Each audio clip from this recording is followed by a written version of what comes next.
CBS Sports. Welcome to Invesco Field at Mile High. The Oakland Raiders and the Denver Broncos. The Raiders arrive with their sights set on a first-round playoff bye. The dreaded rivals from Denver standing in their way.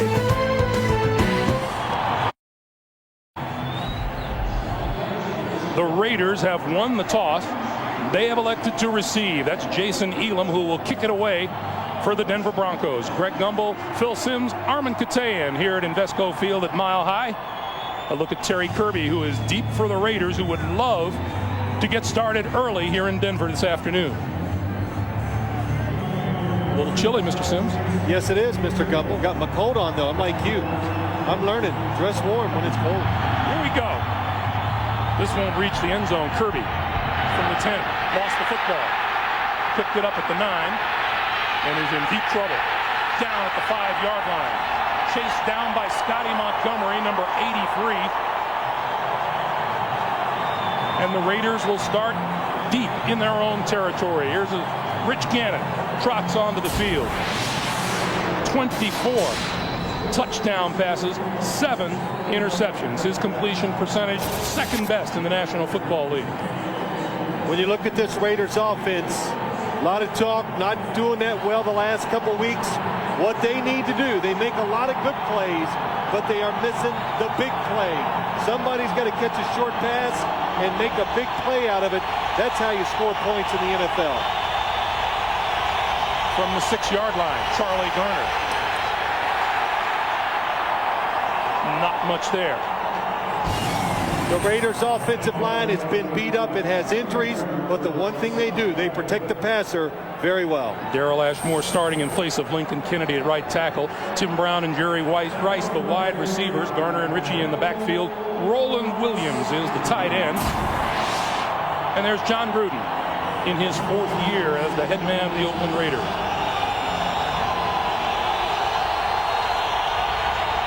Second and 10. Penalty markers fly as Garner tries the right side and gets it out over the 10 to about the 12-yard line. Our referee today is Johnny Greer.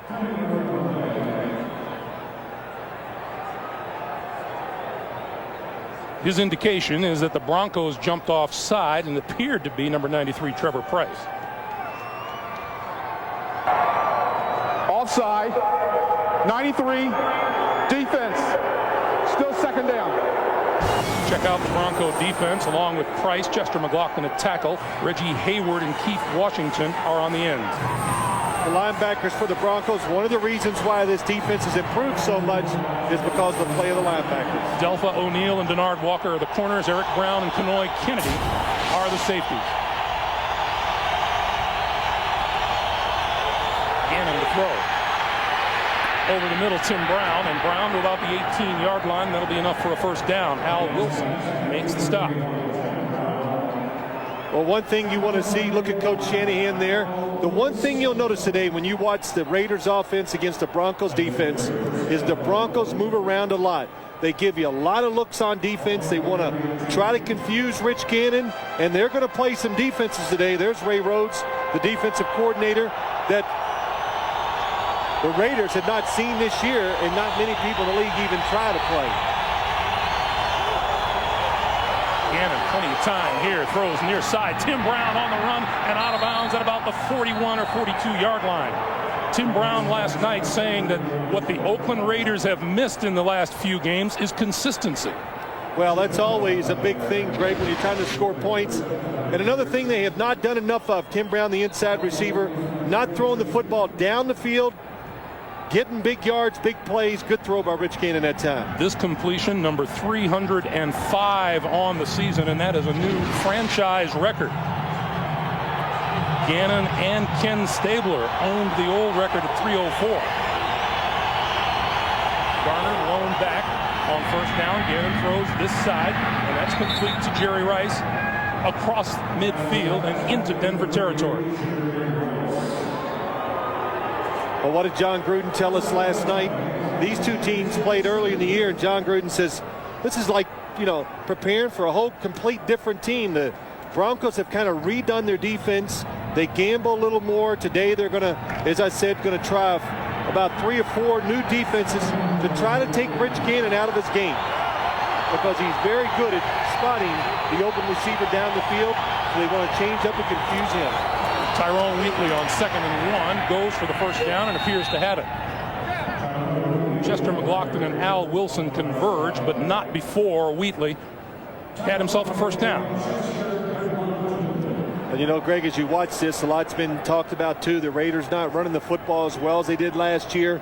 I think a couple reasons why they're not. One, they have Jerry Rice. I think Rich Gannon's playing better this year than he did last year too. So the coach over there, John Gruden, is going, well, you crowd the line of scrimmage. I like my receivers. I like my quarterback. We're going to throw the football. Brown in motion. And Gannon over the middle. Rice on the run inside the 20-yard line. And that ball is whistled down. It'll be a first down for the Raiders at about the 18-yard line. Now, the one thing Mike Shanahan told us, we're not going to do anything in between. Look at all the people near the line of scrimmage. The blitz, here they come. When they blitz, he said, we must get to the quarterback because we are not good enough in the secondary to cover Jerry Rice and Tim Brown down the field one-on-one for any length of time. How about that grab by Jerry Rice down low below the knees on the run? He's too old. See, he's old. He's slowing down. The year's long. Boy, did you hear enough of that this week. Wheatley, right side. To about the 16. What did John Gruden said? I asked him something about that last night. He goes, oh my gosh. He goes, that's all I answer is your team too old? Is the season too long? All week long, every session that he was in.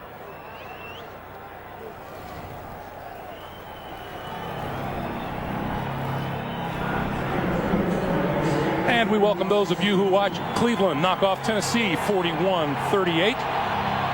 The Raiders are at the 16-yard line of the Broncos in a drive that began at their own 6-yard line.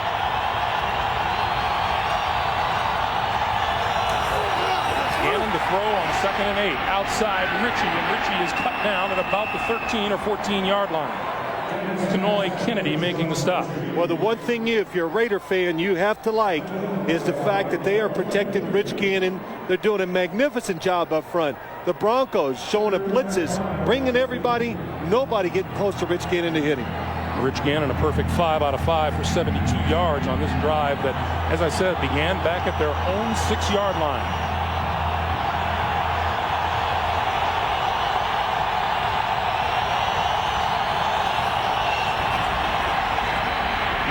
Kinds of time, and now throws it short for Jordan, and Jordan is going to come up short of a first down.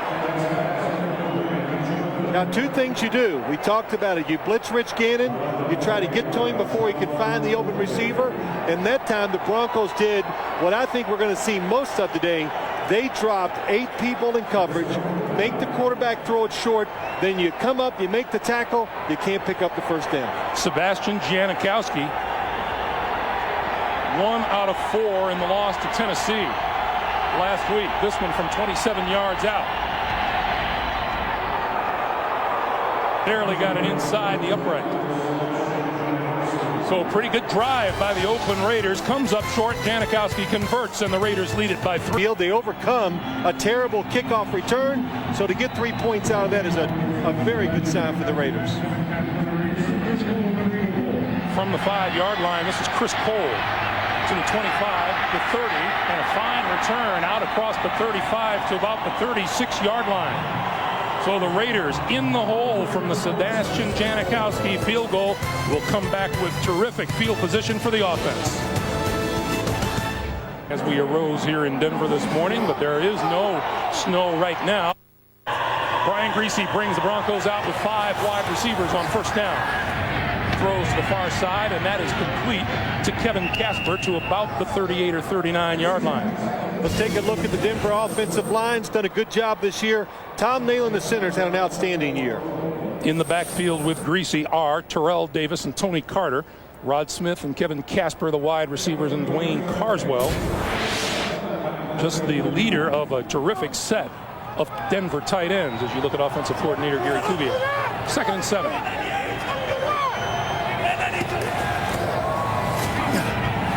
On the play fake. Greasy still holding on to the football. Lots and lots of time. Now he's going to run with it to the 40 and out of bounds at about the 43-yard line.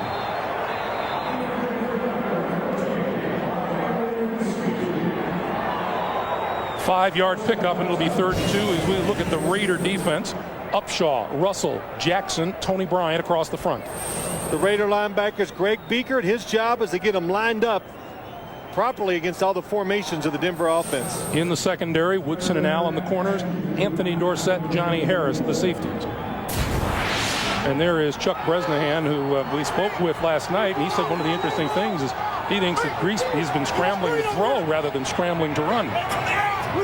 The big difference in him this season. Davis tripped up in the backfield. Trey Teague was the man who tripped him up. Let's go to Jim Nance in New York. All right, with the Steelers needing a win today to clinch home field throughout, they're going to overtime at Cincinnati. This would have won it for the Bengals. That was a point-after try by Neil Rackers, wide right, coming after Kitna threw 2 touchdowns in the last 2.5 minutes to tie it. Heading to overtime, tied at 23. Let's go back to Greg and Phil. All right, Jim, and if you're looking for indicators when it's your year, it's your year. Wow. Tom Rowan kicks it away. This is Tim Brown. And hit almost as soon as he takes the football at about the 15-yard line. Chris Cole down for the big special teams play for the Denver Broncos. Great career. Jerry Rice, as he clips the 1,000-yard mark in receiving yards. 2 catches today for 38 yards has put him over 1,000 for the season. The Raiders, once again, starting deep in their own territory. And straight ahead is Charlie Garner. And for the first time today, we check in downstairs with Armin Catalian. Armin. Thank you, Greg. For these two teams, it was really the tale of 2 practice weeks. For the Broncos, Mike Shanahan making sure his team was in the right mindset, put them through 2 of their toughest practices of the season. Full-on tackling on Wednesday, calling guys out on the field. As for the Raiders, they had to practice because of the heavy rains in a high school gym one day and a 20-yard facility on Friday. Back to you. Yeah, it must be the monsoon season out in the Bay Area. Gannon to throw. All kinds of time. Still has time over the middle, and that's complete. Out to the 25-yard line is Jerry Rice, and is about a yard and a half shy of a first down. You know, it's interesting what Armin said. We talked to John Gruden about that, and I looked at him and laughed. I said, that was probably good for your team. You got to bond a little when you got on that bus to go to those places to practice. And he says, you know, sometimes a change of scenery and environment is good for a football team, especially, you know, after all the weeks they've been at their own facility. Yeah, John Gruden trying to shake the doldrums a little bit that he feels his team had fallen into the last couple of weeks. Ritchie and Crockett, the give is to Crockett, and Crockett close to the 30, but enough for a first down. Yeah, and then on the other side, what Armin said, the Broncos with a week off, they put the pads on, which they rarely do late in the season, but Mike Shanahan says, hey, I know we're out of the playoff hunt. I just wanted those guys to realize I'm not giving up, and they're not going to either. So I think the phrase that Mike Shanahan used was, we have to get our minds right. sounds like Cool Hand Luke. Get your mind right. Garner and Kirby are in the background in the backfield on first down. Garner spins away from the first tackler, but not the second and third. John Mobley with the hit and the loss of 2 on the play. It'll be 2nd and 12. It's just so hard to run the football against this Bronco defense. Look, you got 6 people there, 2 all crowding the line of scrimmage. 8 defenders up there. No way that 5 offensive linemen and 1 tight end are going to block the ball. And when you do all that, when you crowd the line of scrimmage, your linebackers are going to be the beneficiaries. They're going to make tackles and get a chance to get in the backfield to tackle the running back for a loss. Gannon all kinds of time and throws over the middle to the tight end, Roland Williams. And Williams, that play is blown dead at about the 35-yard line before the ball came loose. Well, I'll tell you why he has time, Greg. Hopefully we'll show you this is something different that the Broncos are going to try to do. They did this against Doug Flutie to make sure he couldn't run down the field. But watch as Gannon goes back. It looks like a blitz, doesn't it? Look at all the people in the line of scrimmage. 2 rushers. Everybody else drops back. Rich Gannon has all day. And if he realizes that once he drops back, that there's only 2 rushers, I think he can look down the field because he'll have extra time. He needs the 40-yard line for a first down, and down he goes. Loose football.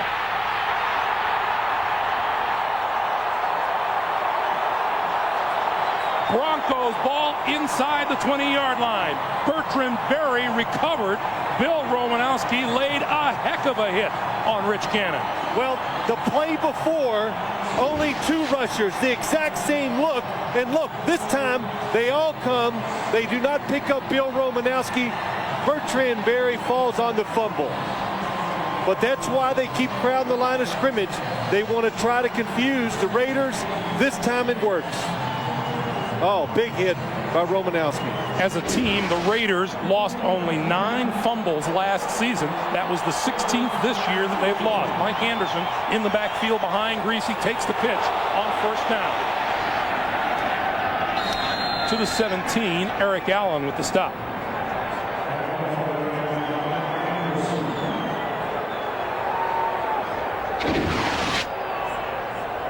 Rich Gannon getting up and looking a little dazed as well as in a little bit of pain. Well, that was a big hit. Bill, look at you got grass stains everywhere after that hit. And Rodney Peete is warming up. I saw Rich Gannon grab his hand or his arm. And John Gruden getting the lowdown from his quarterback on the sideline. 2nd and 8. Greasy bounced into the air and incomplete.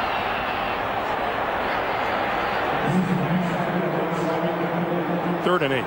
Well, I think Brian Greasy went to the right place that time with the football, but it's something you got to look for. I'm looking for today. He says that since the wide receivers, Ed McCaffrey was out, some of the other injuries, that Brian Greasy has had a habit of just going back and looking for number 80, and I don't know if I could blame him as a quarterback. Rod Smith been very dependable, but sometimes you miss open receivers because you're looking at Rod Smith. Brian Greasy knocked out of action 2 games ago with a concussion, missed the last game against Kansas City.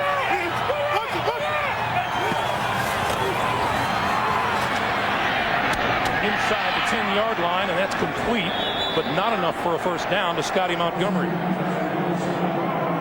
7-yard pickup, and on 4th and 1, Jason Elam in the field goal unit come onto the field. You know, you see this a lot in the NFL right now, where receivers always come up about 1 or 2 yards short in those 3rd down passing situations. Give credit to the defense. They realize where that first down marker is. They drop back around that area, and they come forward to make the tackles. Elam will line this one up from 27 yards out.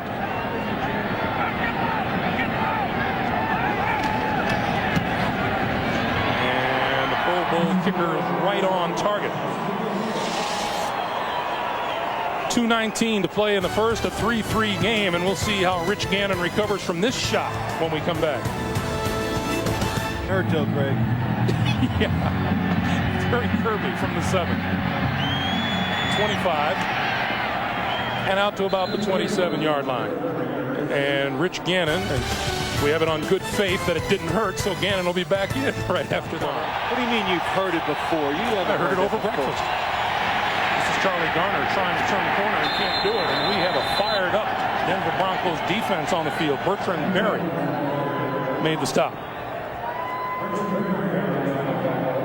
Look at that, the Raiders, 10 turnovers in their last 4 games, only 12 in their first 11, and the Raiders now going with the hurry-up offense.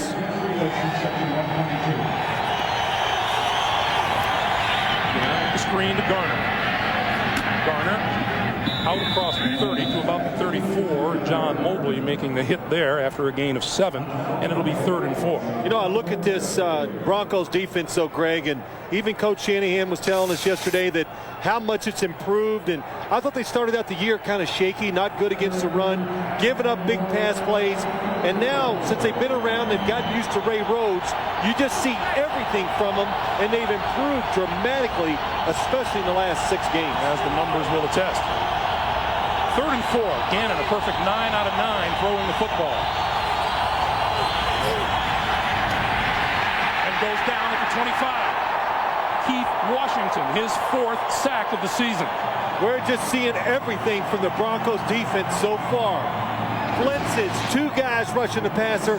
This, a very traditional 4-man rush in. Nice job by Keith Washington. Usually defensive ends go outside. He went inside and caught Darryl Ashmore in place of Lincoln Kennedy off guard. Ray Roach's defense has registered 2 sacks on the last 2 third down opportunities for Oakland. Delpha O'Neal is deep. Line drive. O'Neal at the 24. We have penalty markers down. O'Neal to the 40 and out of bounds at the 42-yard line. And the Denver fans want a flag for that hit at the sideline. You know, I like this. The crowd's enthusiastic, even though the team is 7-7 and not in the playoffs. Got a man downfield.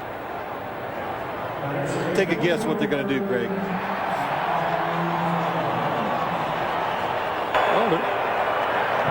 Number 50 of the kicking team, illegally downfield. The penalty is declined. First down. There's a jump on the right side of the defensive line. Reagan Upshaw. You know, just before I forget, we'll get the call from Johnny Greer. Encroachment, 91, defense, still first down.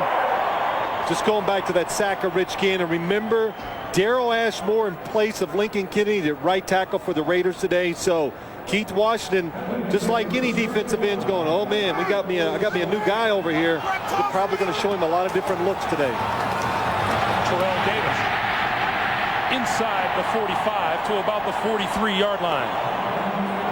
Anthony Dorsett makes the stop, and with that time will run down here in the first quarter of play. That's the end of one.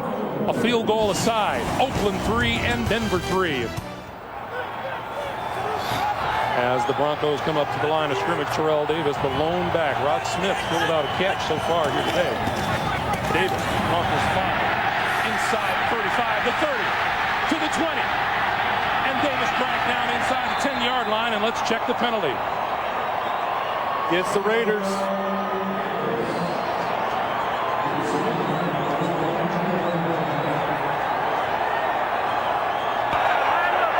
Offside, number 58, defense, lined up in the neutral zone.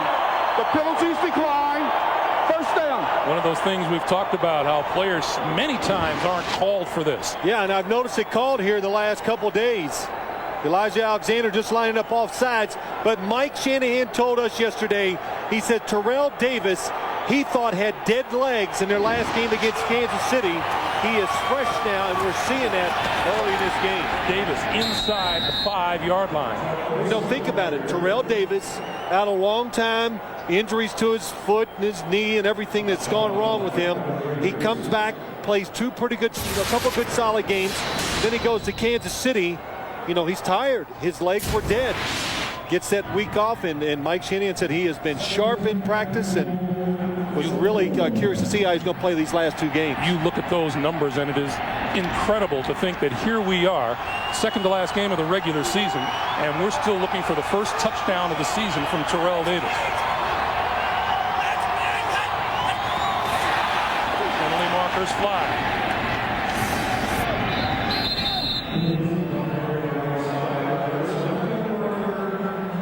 Offsides on the Raiders, and not even a hard count by Brian Griese that time.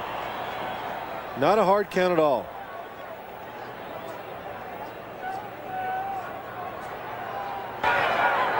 Offside, 94, defense.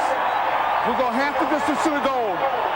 Second down. So it's the other defensive end this time, Tony Bryant. You know, Greg, I always tell you, quarterbacks in this league do not use their snap counts enough, especially when you're trying to go in to score. It's so hard from the 10-yard line going in to get those scores.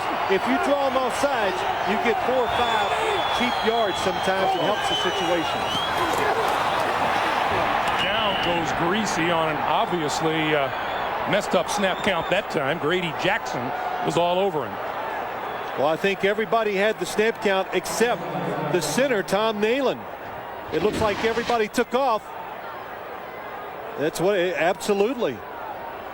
I'm surprised it wasn't a penalty against the Broncos to stop the snap. And Griese excellent job of just hanging on.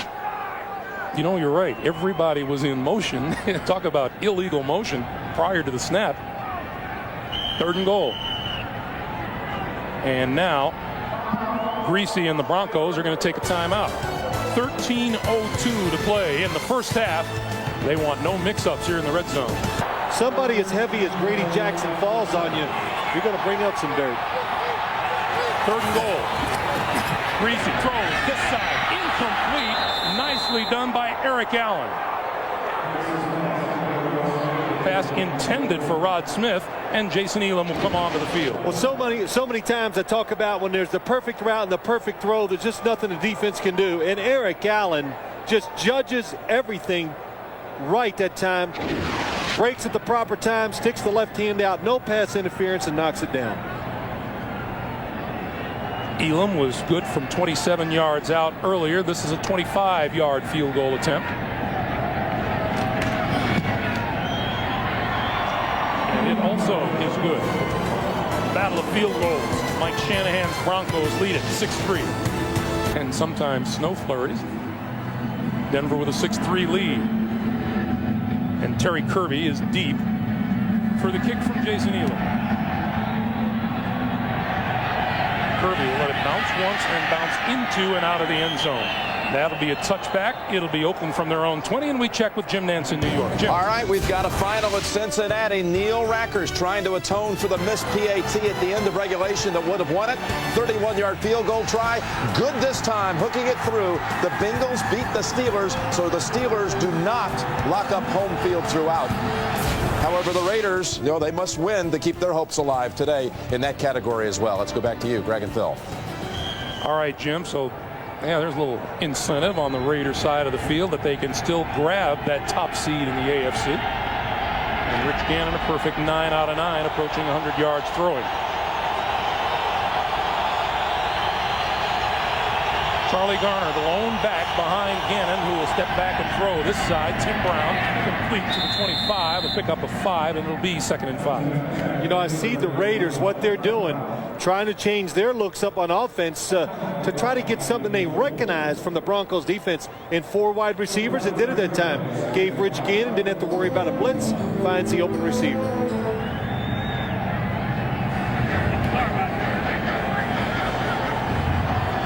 From the 25, Garner and Ritchie in the backfield.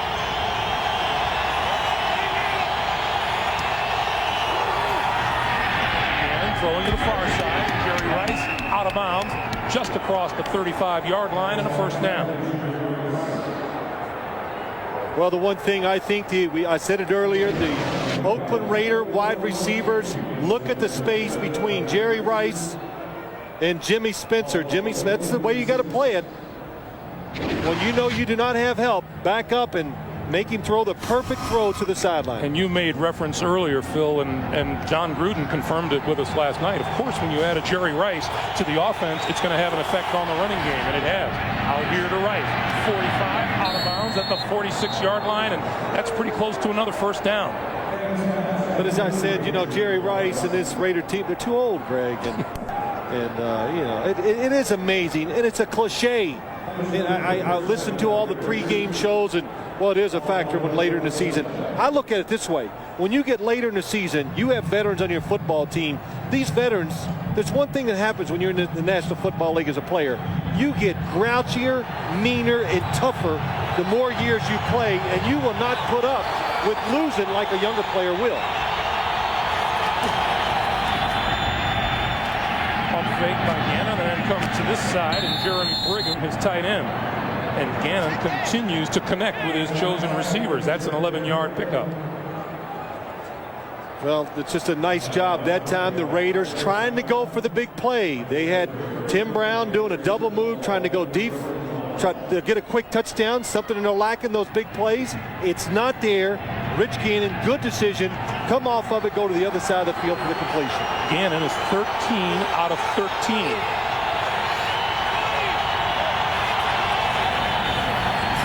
Pump fake this way and throws that way, and that's complete to Jerry Porter. And Porter down the sideline has another 1st down. Jerry Porter is the most impressive warm-up player I've seen in the league this year. When you watch the Raiders warm up, you look at him, you see number 84, he's about 6'3", top of your screen, makes the catch, about 225 pounds, fast. And boy, I would go low too. When he comes running at you, he is going to be tough as a wide receiver once he gets a little more experience. So 2 plays ago, we saw Gannon fake the other way and throw this way, and he did just the opposite on that last play. 8 different receivers Gannon has thrown to. And Garner is hit inside the 30-yard line by Delpha O'Neal.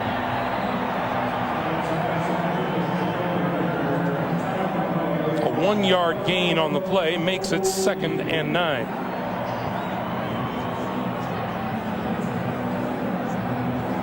And we welcome those of you who watched the Cincinnati Bengals knock off the Steelers in overtime. Greg Gumbel, Phil Simms, Armin Katayan here at Invesco Field at Mile High, where Denver is winning a battle of field goals so far, but the Oakland Raiders are on the move. Rich Gannon has completed all 15 of his pass attempts for 150 yards. The pitch to Charlie Garner, left side, blockers in front of him, inside the 25-yard line. Chester McLaughlin made the stop. And Rich Gannon has been picking out anyone and everyone who's been eligible in a Raider uniform. Well, that's the success of this offense. They incorporate everybody in the passing game. That was Brown and Rice and Ritchie and now Jerry Porter. And every eligible receiver on the field has found him. And now we have a timeout. Timeout is called by the Oakland Raiders, so that evens the timeouts remaining for both of these teams at 2 apiece. And while we have a moment, we'll remind you. I know, and everybody that works on this crew knows that Greg Gumbel will never go back in the studio because, see, they do that pregame outside. I'm watching Jim Nance today a couple of times. He toughed it out, though. Yes, he did. And all of them, your mouth, it actually freezes when you're out there talking. I send them all notes of deepest appreciation and my great admiration. You are pathetic. I am. It's amazing. But I got to give you credit. At least you don't have, like, fur around your shoes today to keep your feet warm. Oh, you would love that hat. My kind of hat.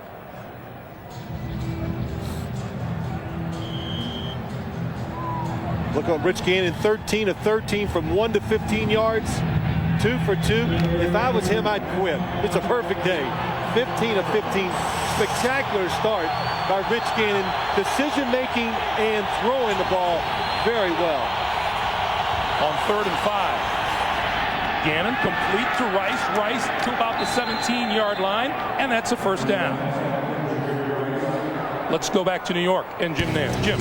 All right, again, the Ravens and Jets watching this game very closely because if Seattle loses, will qualify today for the playoffs. But Trent Dilfer here finds Darrell Jackson for a 43-yard hookup, and the Seahawks are on the board, trailing 13-7. McNabb to Lewis. Eagles trying to win the NFC East, up 7-0, 5.5 to play second quarter. Back to Greg and Phil. All right, Jim, and you know, every once in a while, we just kind of shake our heads at the Trent Dilfer story, don't we? Yeah, you know what? I got so sick of hearing about him last year, about how he's not good enough and it's the worst quarterback to win a Super Bowl. And you watch him there, and we've heard a few opposing coaches say a few things that caught our ears too about Trent Dilfer, and he's going to find himself a starting quarterback job next year somewhere in the league. You know, they don't make him big, strong, and can throw it like he does down the field. Does he have some things he doesn't do well? Yes, but okay, enough about him. Let's talk about him. He does an awful lot of things right.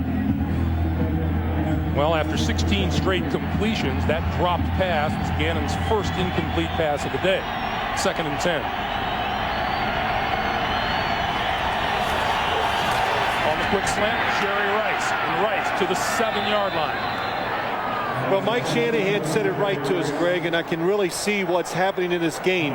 If you're going to blitz the quarterback, you better get there immediately.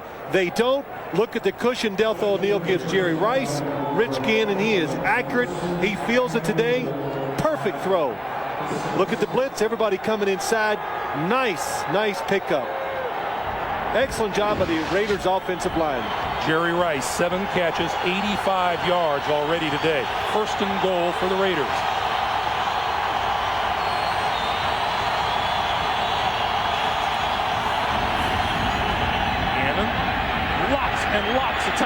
Two rushers. Sanders throws to the corner. It is caught for the touchdown. I actually said that earlier in the game. Rich Gannon that time sensed that there was no pass pressure. It wasn't going to come. And when he waits so long, count to yourself, 1, 2, and then he knows there's no pressure. Finally, the defense breaks down. Charlie Garner changes his route wide open in the back of the end zone. Garner with congratulations on the sideline. Janikowski with the extra point, and it's good. 6-yard touchdown pass. Rich Gannon to Charlie Garner. The Raiders give John Gruden a lead. Charlie Garner with a 6-yard touchdown reception to give the Raiders a 10-6 lead. Janikowski to kick. Chris Cole and Kevin Casper are deep.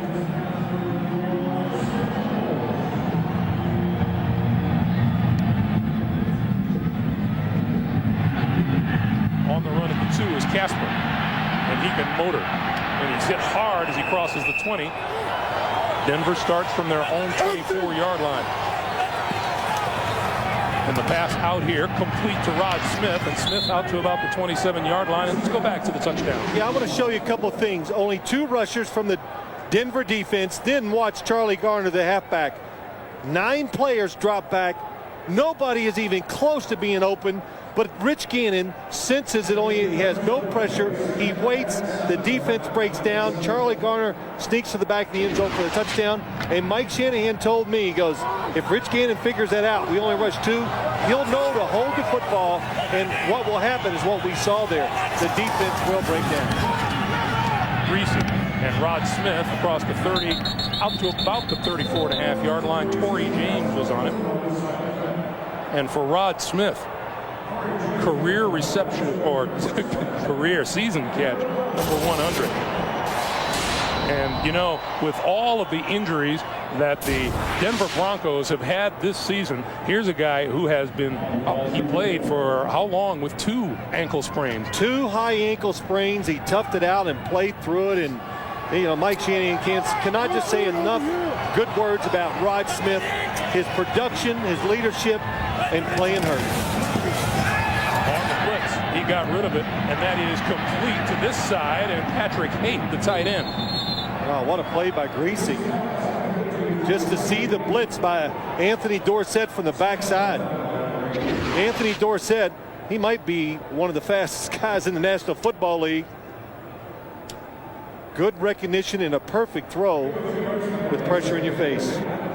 2-yard pickup on the play, and Greasy is looking at a 2nd and 8. Rich Gannon has been absolutely on fire with just 1 incompletion.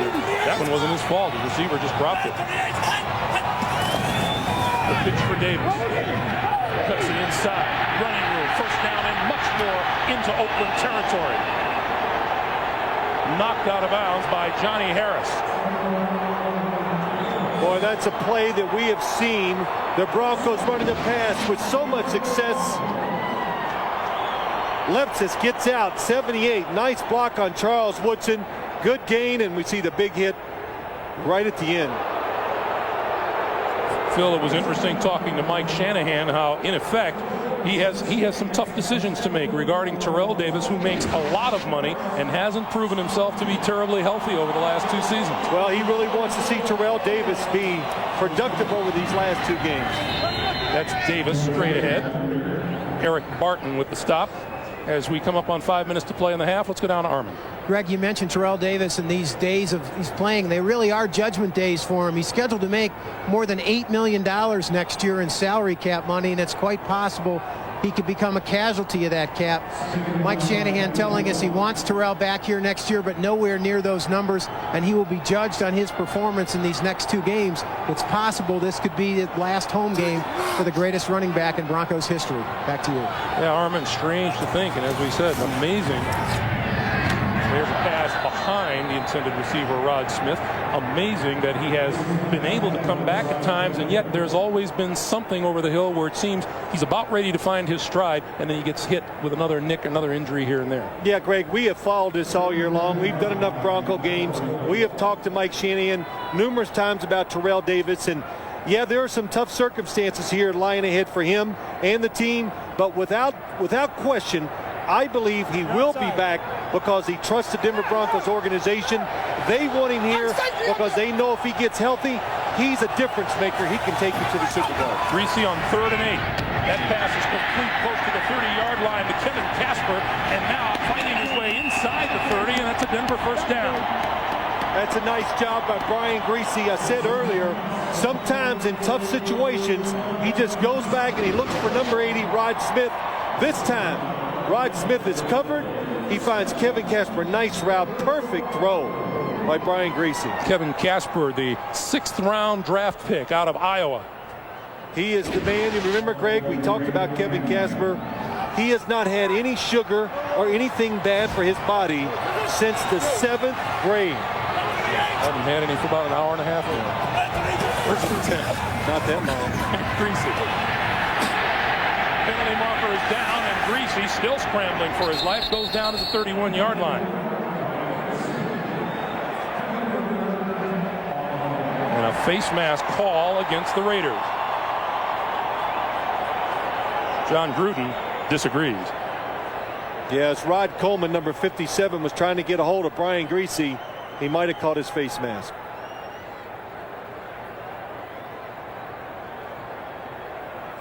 We have the obligatory conference.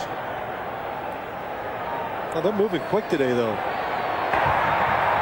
Personal foul. 15-yard face mask. Number 57, defense. First down. Well, John Gruden is livid. Well, let's watch it. He grabbed it. He did let go. He let go as fast as he could, so I can understand why John Gruden is upset. Brian Greasy's head did turn a little, but that's because his whole body was being turned by the sack. So tough call goes against the Raiders. So first down now, just outside the 15-yard line. Greasy gets rid of it, and it's complete to Dwayne Carswell. And Carswell is down at about the 11-yard line. Mentioned earlier that Carswell is the leader of a terrific set of tight ends, and there were questions abounding when Shannon Sharp left for Baltimore. How would they replace him? Well, they've replaced him very nicely. Oh, they have done Desmond Clark, Carswell, Patrick Cape. You put the three of them together, I think now, I don't know what it would be now, 95 catches for the season. They've been productive. They're good blockers, and they have filled in very well since Shannon Sharp has left. 2nd and 6. Tight ends. Terrell Davis dancing to the 5-yard line and what appears to be a first down. You said it right, dancing, and that's what you used to see from Terrell Davis. The legs definitely do not look dead today. That bounce, that hop, that quick move that's always going forward. This is the old set. This is just everybody blocking straight ahead. Nice cut. The thing that always made Terrell Davis such a tremendous runner, he can make the cut and be gaining ground when he makes the cut, not just going sideways, which most runners do. First and goal. Davis. And just immediately after the handoff, he was decked at the 10-yard line. Eric Barton, the 3rd-year linebacker out of Maryland. Well, there's nothing you can do to dance this one. Blitz by the Raiders gets Terrell Davis in the backfield. 2 minutes to play in the first half here at Denver. 2nd and goal from the 10.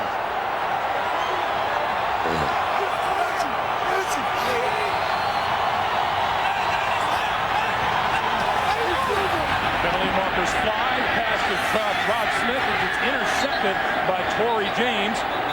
But it appeared that Brian Greasy used that snap count to draw the defense. That time he did it on purpose, and he got them all jumping. Especially, Craig, from where he is on the field. This is like the death zone, the 10-yard line, 2nd and 10 from the 10. Offside, nose guard, defense. Still 2nd Darrell Russell making that jump. So the interception is nullified. The 2-minute warning is here, and we'll be right back. 2nd and goal from the 5-yard line. And Brian Greasy completing passes, a 5 out of 6 clip on this drive.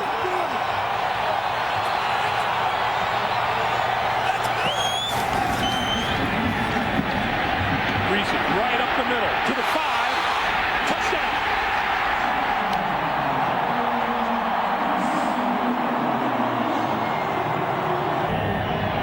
Elam. The 341st consecutive point after touchdown. Brian Greasy's first rushing touchdown since opening day of last season. Terry Kirby from inside his 5-yard line to the 25 and skids across the 25 to the 26.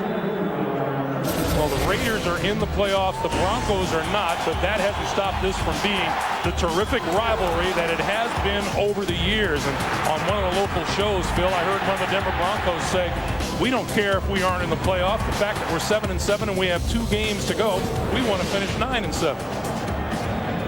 Yeah, I don't think that Mike Shanahan had to remind his players this week what this game means for them and for him. You know, he was once the coach of the Oakland Raiders, so this game always has special meaning to him. Gannon over the middle, and that's complete to the 40-yard line. Jerry Rice hauled it in for a first down. Rich Gannon is in the groove. Not only is he completing these passes, they are perfect right to the shoulder every time where they should be for the receiver to catch. Just under a minute and a half to play here in the first half, and Raiders with 1 timeout. That one tipped as it left Gannon's hand. It's incomplete. That'll stop the clock at 1:23. Chester McLaughlin got a hand on it. Chester McLaughlin, the former Oakland Raider, spent 6 years with the Raiders. Yeah, you know, and I hear a lot of times things still being said about Chester McLaughlin, but Mike Shanahan says, hey, he's been a model citizen. He's played hard. He works hard. He's diligent in practice, all those things. No complaints about what he has done for the Denver Broncos this year. 2nd and 10. To this side, and it's complete to Garner, and Garner turns it upfield rather than opt for the sideline to the 44-yard line. It'll be 3rd and 6. There's a minute and 10 to play. Well, as I look at this first half, I like it better for the Broncos when they drop everybody back and make Rich Gannon throw the short passes and come up and tackle him. Because when they blitzed, when Ray Rhodes, defensive coordinator, when they blitz, Rich Gannon, all except for the Bill Romanowski sack, they have done very well against it. Well, as Oakland takes its 3rd and final timeout to stop the clock, let's ask you about this. As you see, yeah, the little tete-a-tete that goes on between Gannon and Gruden is a story unto its own. But how can he process all the information he just told him? He gave him, look at it, still talking. I'm sorry, go ahead. Well, all of the problems offensively that the Raiders have had the last couple of weeks are not in evidence here today, at least so far. Well, they're not so far, Greg. I think that we almost saw it a couple of times. The Raiders moved the football. What is stopping them are those, to score a lot of points in the league, you say it all the time, you've got to have big plays. And you'd like for those big plays to go into the end zone, to score from the 30 or 40-yard line. Because once you drive it down to about the 10 or 15, it's very difficult to punch it in from there. Line of scrimmage, the 44-yard line, as you saw on that graphic. Only 10 rushing yards on the day for the Raiders and 169 throwing. 3rd and 6.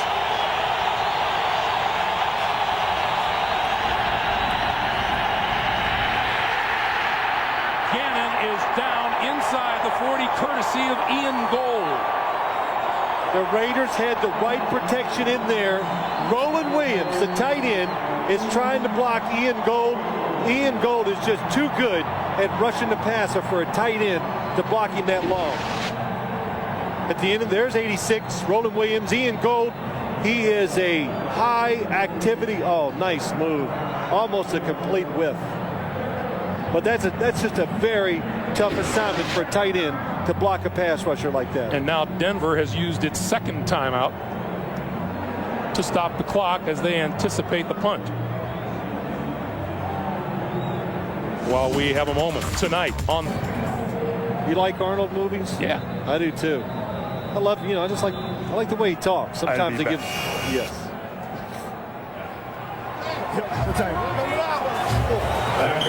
Leckler to kick it away to Delpha O'Neal.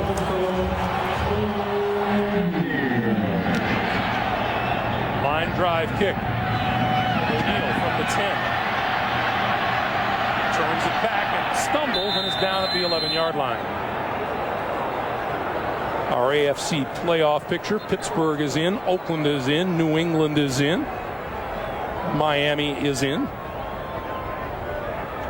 And you see the teams that they face next week. We will be in Oakland. Well, let me just say a couple things here, because I know I'm going to say this wrong. The Jets win next week, they'll be in. But if they lose and Seattle wins today and next week, the Jets would be out. That sounds right. Okay, I got that. And Baltimore, of course, if they beat Minnesota and go 10-6, they're going to be in. But Baltimore could also be out should they lose. And combination of other things. That's why we have a studio. Wait, don't say other things. People don't want to hear that. Well, we don't have time for all those other things here. You don't know. We have 42 seconds to play in the first half. Other things. The 11-yard line, Greasy to throw. On the move. Trying to turn the corner and runs out of bounds with Darrell Russell in hot pursuit. Well, you can't accuse Brian Greasy of looking for the easy way out. He could have dumped that football. That would have been the smart way out. Because nowadays, when you're a quarterback in this league and you think you're going to run out of bounds, you better be Michael Vick or Donovan McNabb, because Darrell Russell, even though he's big, look at the sacks, even though he's big, he can outrun most quarterbacks in this league. Second and 10.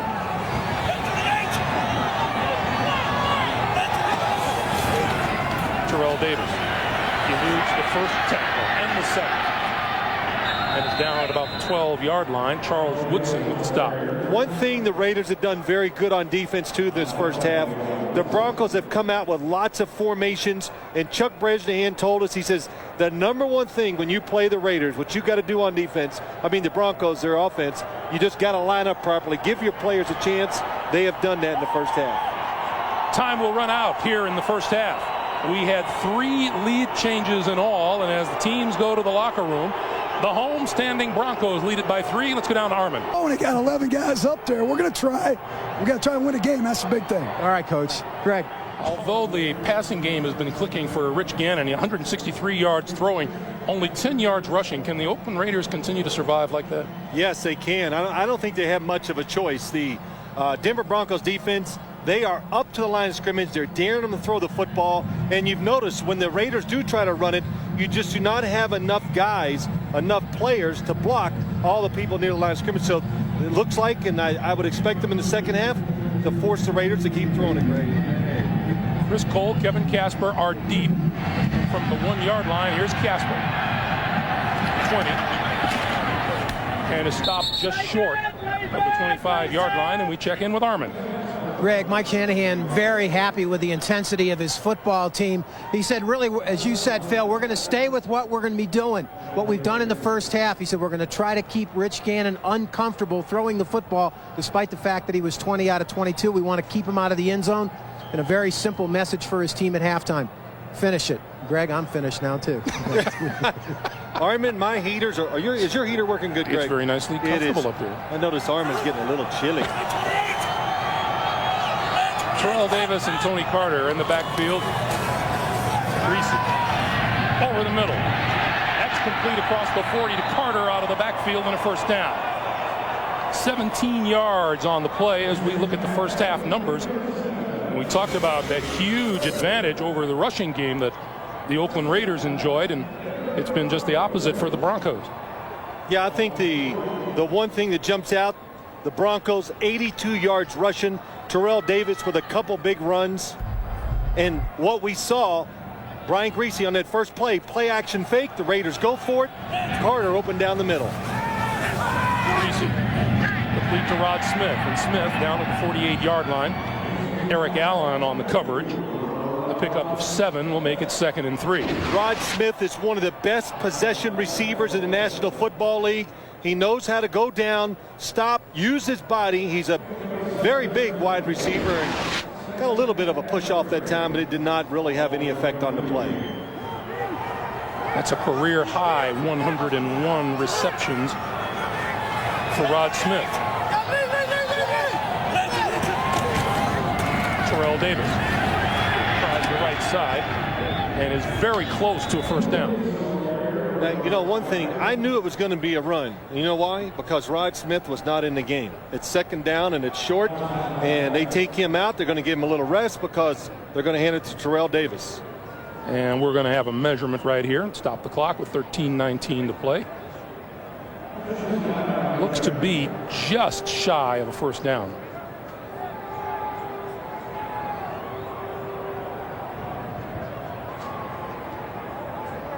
Well, these Denver Broncos, you see they are that short of first down.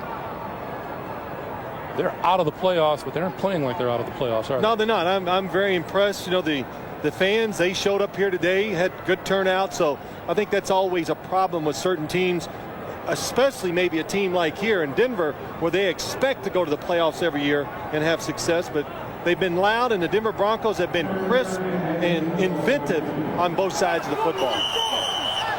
We have 5 wide receivers on 3rd and inches. And Greasy calls timeout. First timeout used by either side here in the first half, and we'll be right back. No running backs in the backfield, and you see this in front of you as a quarterback. You go, nope, no quarterback sneak right here. Let's call a timeout and see what something different coach can have, and here it comes. Denver's second best on 3rd and 1 in the NFL.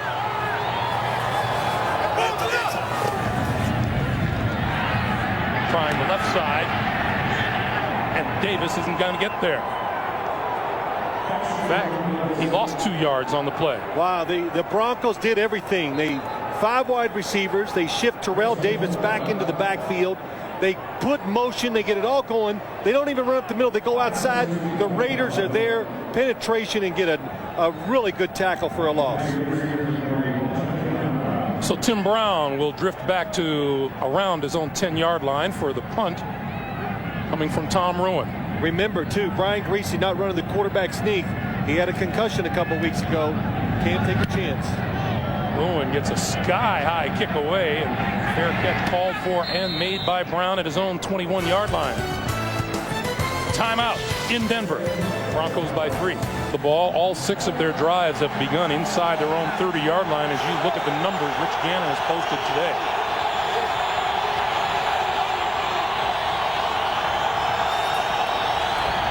The pitch for Garner. Trying to turn the corner on the left side. And is out to about the 23. Eric Brown coming up from his safety position to make the stop. You know, it's really interesting.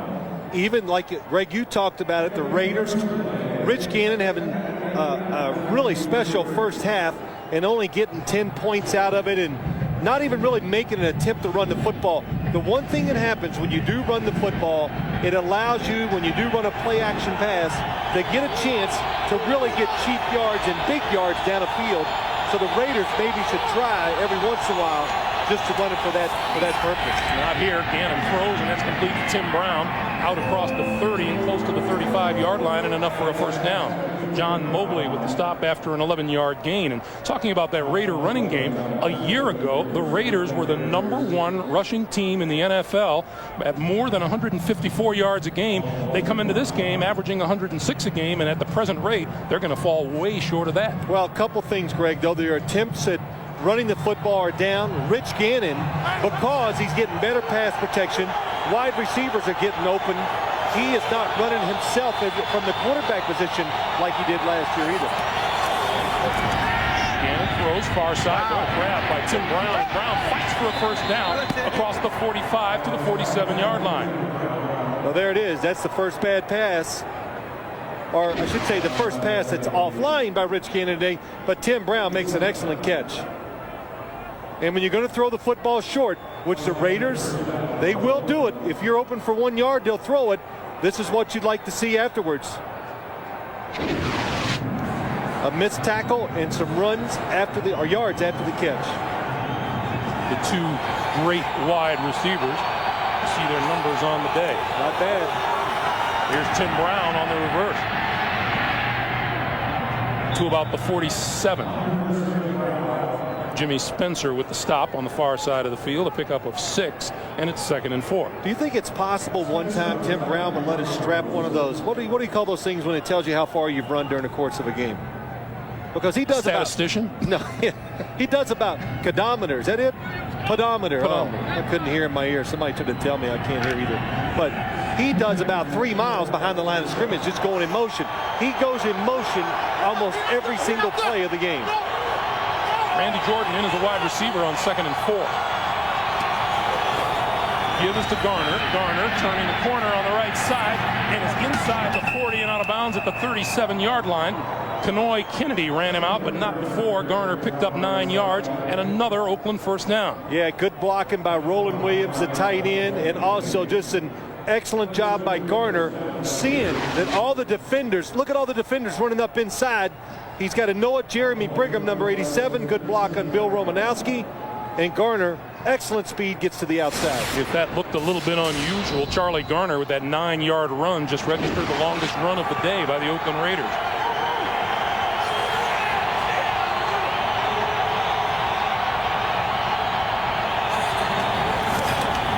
Garner again. Inside the 35 to the 32 or 33. 5-yard gain, and it's 2nd and 5, and maybe now we're seeing a few of the fruits of all of those Rich Gannon passes. Well, we are, and we're seeing more patience in the play calling by John Gruden, and we had a good laugh about that last night too. He looked at it and he goes, we run the ball, and look up there, and these coaches, especially coaches who believe in designing all these plays, he sees 2nd and 8 and he goes, man, that was a wasted play. So they're not as patient running the football sometimes as they should be. 23 rushing yards on this drive alone. Gannon back to the airways, throws it out to the side, complete to Garner on the run, out of bounds at the 24-yard line. Eric Brown ran him out. Boy, Charlie Garner made that look pretty easy. Let's watch the catch this time. The defense drops back. They cover the receivers down the field. Oh, that's what happened. It slipped through his hands just a little bit, but he still makes the catch. So another Raider first down, and they've moved all the way to the Denver 24. Tyrone Wheatley, the lone back. Pass out here to the side, complete to Porter, and Porter to about the 14 or the 13-yard line. Boy, Jerry Porter, when you look at him physically, reminds me of Boston, the wide receiver for the Arizona Cardinals. Just look at him. This is a wide receiver who has tremendous speed, and I said something about him earlier. I've noticed that he's becoming a little more part of the Raiders offense. He's learning from Jerry Rice and Tim Brown, and I'd say look out for him come next year. On first down, Wheatley. And Wheatley snakes inside the 10 to about the 7.5-yard line. Trevor Price making the stop as we come up on 7 minutes to play in the third. And boy, out of all of those runners, and the Oakland Raiders have a lot of them, Tyrone Wheatley, the last couple of weeks seems to have been the lost soul in the group. Well, you know what happens, Greg? Yeah, he's lost his rotation into this offense. When John Gruden puts you in there, you're not going to get many chances. So when you get it, you got to do something good, and he'll remember that, and you'll get back in there again. So Tyrone Wheatley has just got to be productive once he gets in the lineup. Wheatley in there again on 2nd and 4. Gannon throws, complete to Tim Brown, looking for the end zone, reaching for it, and the official says he's out of bounds at the 1. Well, this is a case where you want to see a replay if you're an Oakland Raider coach to see if he scores, because I think it's important to challenge this if you think he gets in the end zone. Now they say a touchdown. Oh, no. Now the Denver's going to challenge this. Watch his right foot out of bounds. Now we had one official just walk up the goal line. And it is called a touchdown. I was going to make the point, when you're on the 1, oh, he is not in. He definitely stepped out of bounds. His foot is on the 2-yard line. There it comes, the red flag.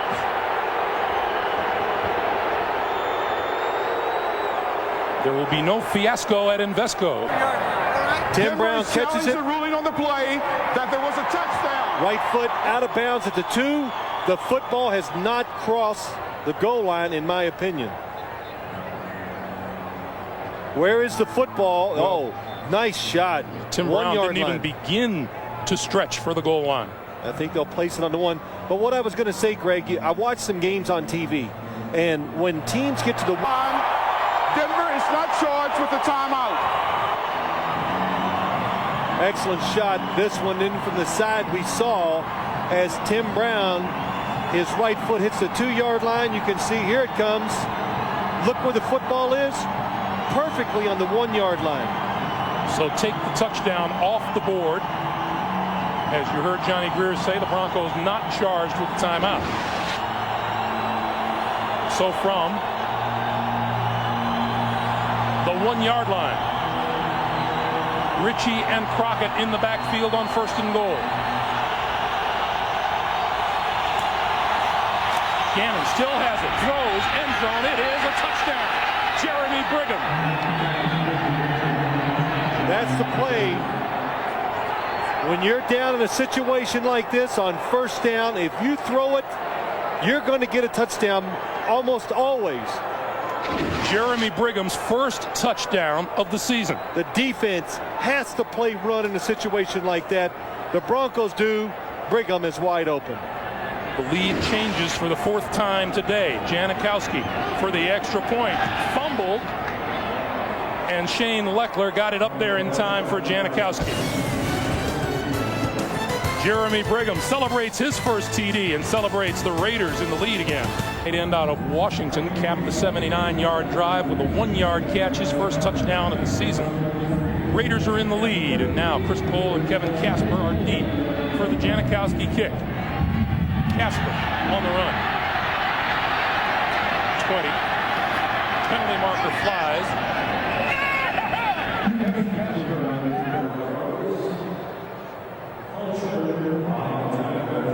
And let's see what we get.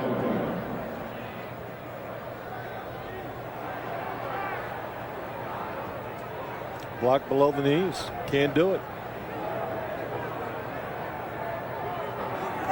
Personal foul, low block, number 32, correction, number 39 of the receiving team.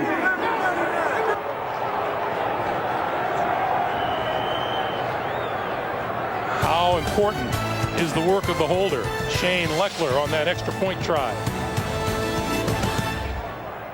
You know, Greg, every time I see a horse, you know what I think of? What? I always want to say, why the long face? You were supposed to answer me. What do you mean, what? Man. That penalty was on the Raiders as Mike Anderson takes the pitch, and so the line of scrimmage is all the way up to the 36-yard line. Yeah, Greg, just to go back, it was a penalty, a personal foul against the Raiders, because even though you're coming down to make the tackle, you still cannot go low below the knees to knock out a blocking back by the Broncos. Brandon Jennings, number 39, was the guilty party. Pickup of a yard on the play, and it's 2nd and 9.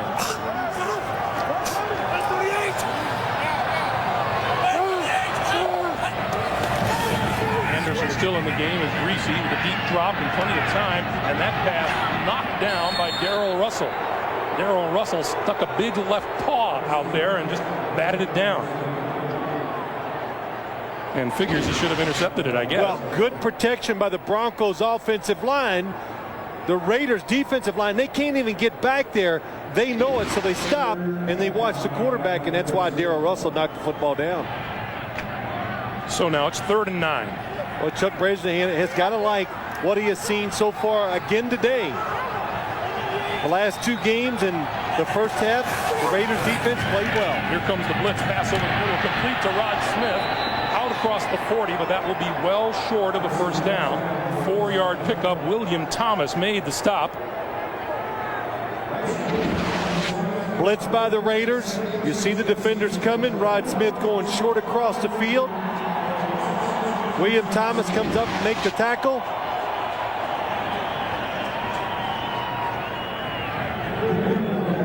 And for Rod Smith, a team record 102nd reception this season. Bruins kick. Fair catch called for at the 16-yard line. We have a penalty marker down back upfield. Illegal man downfield. Who held that team record, Greg? I thought you'd do. Eddie McCaffrey, I would think, last year, right? Ed McCaffrey with 101 catches last year. And boy, you talk about a huge difference. There's Eddie on the sideline. Number 52 a huge difference.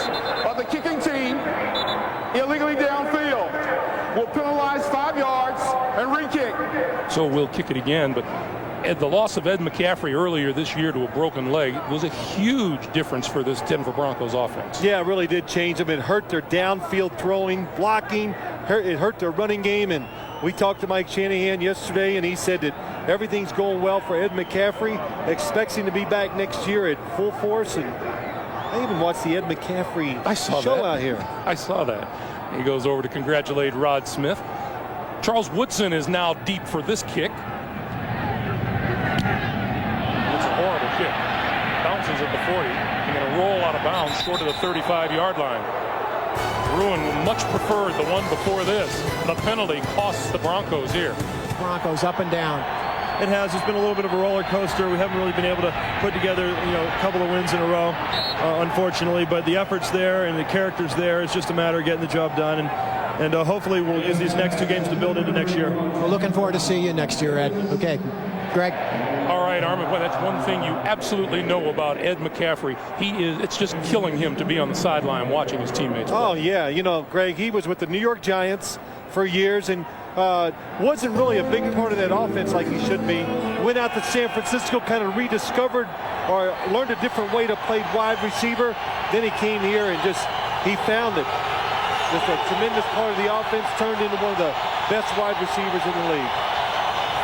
Gannon looks one way, throws the other. Garner almost to the 40-yard line. Gannon is now an amazing 27 of 30 throwing the football today. It's cooling off. He missed one, but he really has been on target today, Rich Gannon. 27 of 30, 246. Tremendous.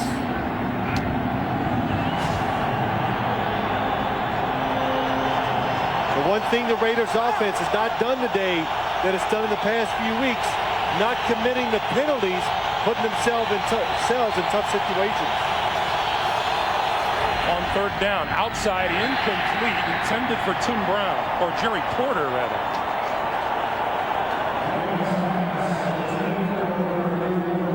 And so the Raiders will have to give it up. John Gruden said that was me, telling Rich Gannon his fault on the play call, I guess.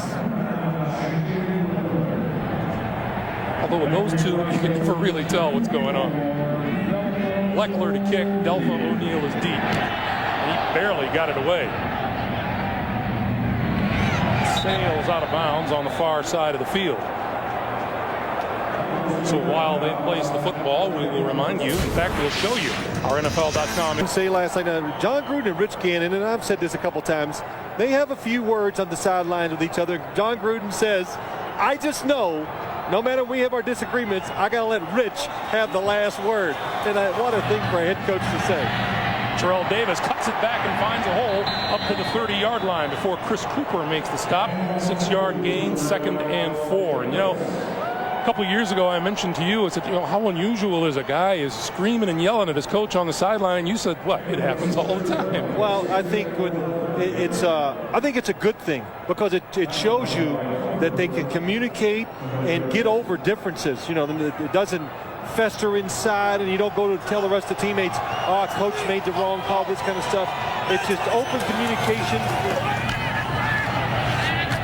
Terrell Davis trying the right side. And it's like John Gruden said, that's not something you can do as much now in the National Football League as you used to be able to do. You have to be careful what you say to a lot of players.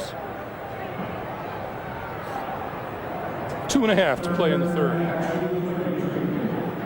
Now you watch Terrell Davis here today, Greg. We talked about him a little earlier. I think he is showing. If Mike Shanahan is looking for a good audition from him in these last 2 games, Terrell is off to a terrific start. Looks quick, making really, really sharp cuts. Greasy on 3rd down. Quick pass to Rod Smith, and Smith has enough for the 1st down across the 35 to the 37-yard line, and Eric Allen makes the tackle.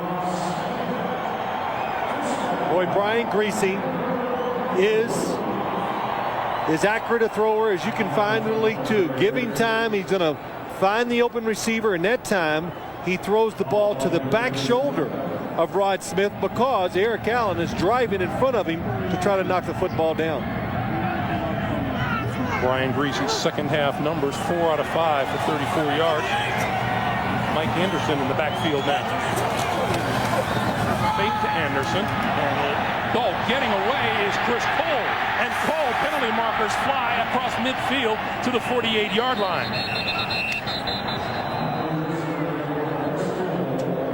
Anthony Dorsett following the play perfectly. Walks right into the reverse, but couldn't make the tackle. I have no idea what the penalty could be. We have 2 fouls on the play. Offside, 75, defense. Holding, number 88, offense. The penalty's offset, still 1st down. So we'll do it all over again. Well, the Raiders on the blitz. Look at all the people. Here's Dorsett on the end of the line, and this is what you're supposed to do. When you chase from behind, make sure you stay deep enough so they cannot run the reverse. Just doesn't make the tackle.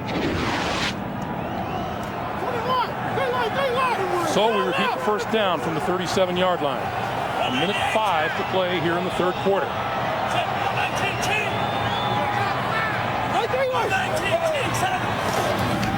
Pitch for Anderson. Eric Barton makes the stop on the play, and they lost a yard, so it'll be 2nd and 11. You know, the Raiders, they got talent on defense. They got pass rushers that really from all 4 defensive line positions. As you look at Chuck Bresnahan, they got good corners, and it just makes you think, how for a period of about 4 or 5 weeks could they be so bad? But now it's, you know, like we said, the last 3 weeks, they have gotten back to playing discipline. Chuck Bresnahan said one of our biggest problems, we were overrunning plays. Not doing that anymore. Greasy. That's complete to number 89, Dwayne Carswell, the tight end. And that is very close to another 1st down.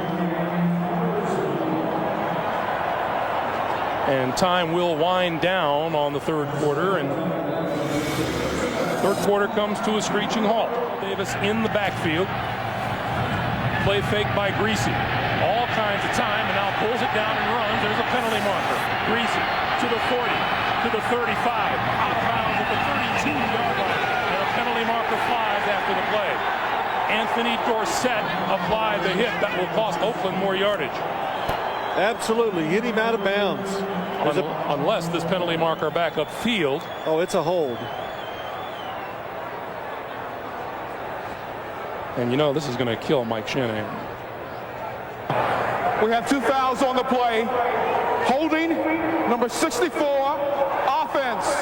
Personal foul, unnecessary roughness on the defense. The penalty's offset. Dorsett says thank you for the offset, and we'll go back and do this over. Good job by Brian Greasy, though, and I think that's something Mike Shanahan would like to see him do more. When you drop back and you see a lot of space, don't second guess and keep looking down the field. Go.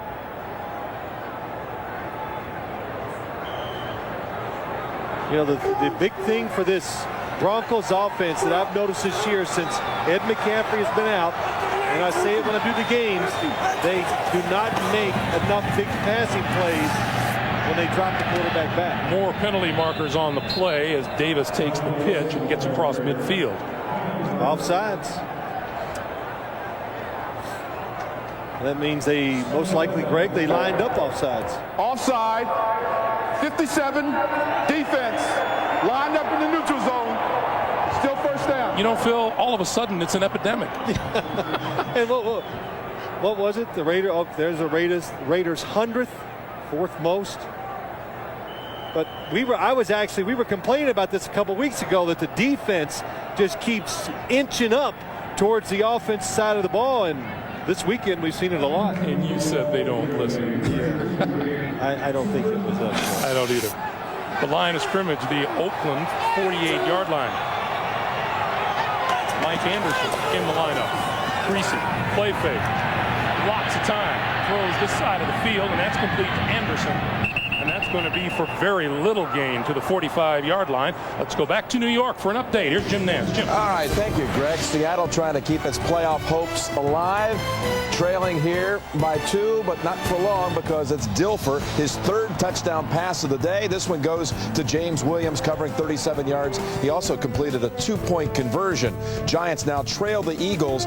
Thrash hauling in a 57-yard pass from McNabb, and the Eagles lead it with 11 minutes to play. Let's go back to Greg and Phil. All right, Jim, on 2nd and 2. Greasy going to give it to Anderson, trying the left side. And he gets to the 45. Rod Coleman making the stop. But you know, Greg, at Dilfer, he can't play. Yes. He just can't do it. No gain on the play, and the Broncos are looking at a 3rd and 2. And they have struggled today in this situation, trying to pick up first downs on 3rd and short. You know, you mentioned Trent Dilfer, and let's face it, the Baltimore Ravens were looking to upgrade at that position, and if you go strictly by the numbers, with the acquisition of Elvis Gerback, they did exactly that. Well, that's right. I'm not going to second guess. I thought it was a upgrade at the quarterback position for what they were looking to do. As I said, they're having trouble running in situations like this. Brian Greasy helped it out. Quick count, came up the line of scrimmage, and immediately took off with the snap, caught the Raiders off guard, and they get the first down. Anderson picks up 4, and it's a first down. 12:40 to play in regulation.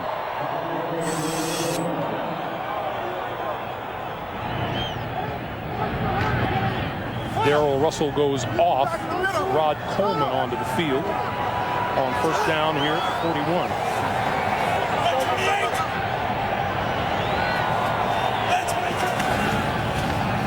Greasy still has it. Over the middle. Incomplete. Nice play by number 53, Travian Smith, deflecting it away from Carswell. And the Broncos continue to try play action passes.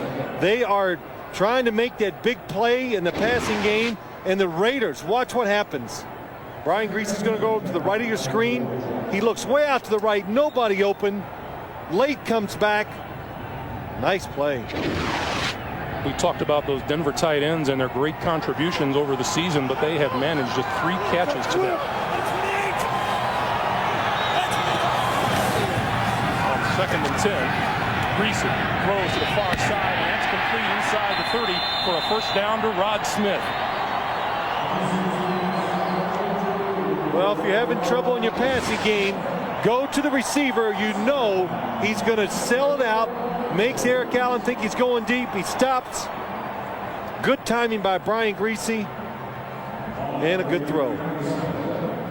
Rod Smith came into the day with 66 of his receptions good for a first down, and that was tied for most in the National Football League. Davis to the 26, almost to the 25, and Eric Barton made the stop.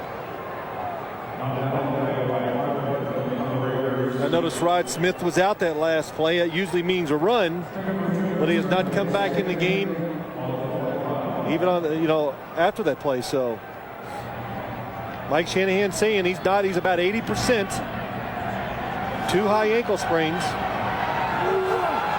Denver much more balanced than the Oakland Raiders have been on offense. Greasy. Incomplete, right over the middle. And that one intended for Terrell Davis. Looked like it might have hit Davis in the face mask. It'll be 3rd and 8. Greasy was fast running out of time.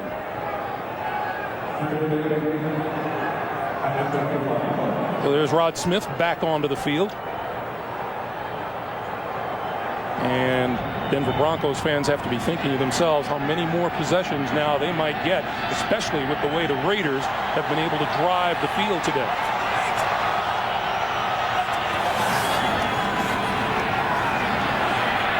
Greasy on the move. And has his man, 83 is Montgomery, and Montgomery still on his feet inside the 15-yard line to the 12.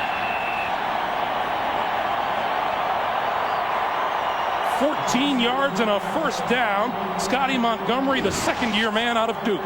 Just a good job by Brian Greasy, looking, scanning the field, and finding Scotty Montgomery open along the sideline. And Montgomery refusing to go down. Line of scrimmage, the 12-yard line. Now I was going to say, Greg, it's so important for these Bronco receivers to try to find their place in the offense. Kevin Casper, Scotty Montgomery, Rod Smith needs help. They've caught some passes today. Greasy to throw on first down. Over the middle, complete, wide open, and a touchdown by Rod Smith.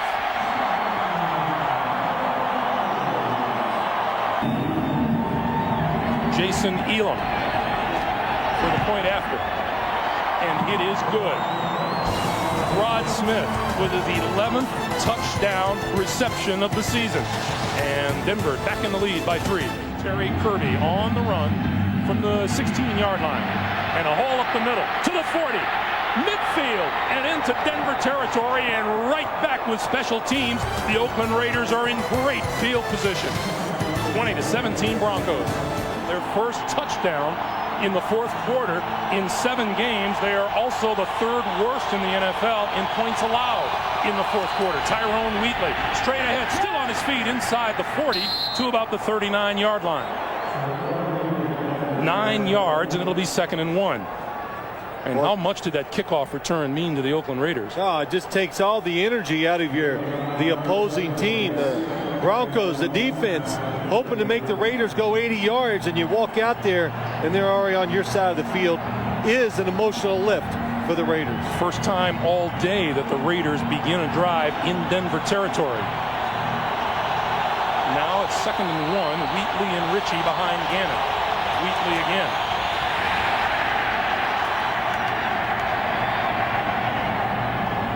May have lost a yard on the play. Line of scrimmage will be the 40-yard line. Loss of 1 makes it 3rd and 2. You know, I'm watching the play. Tyrone Wheatley he's doing a good job today. He's trying to make a case to John Gruden, put me in the game more. At that time he runs up in the line of scrimmage, nowhere to go, and Rich Gannon turns to John Gruden, throws his arms out like, what kind of call was that? And hey, look, when you run the ball, you are going to have some ugly-looking plays, but you've got to stay with it. 3rd and 2, and the Denver crowd is alive. Gannon throws far side, Ritchie, and this play is called off. Delay of game. Offense. Gannon ran out of time on the play clock. So instead of 3rd and 2, it'll be 3rd and 7. Well, that's a mistake. That's a big mistake, because the play was going to be there if it would have counted.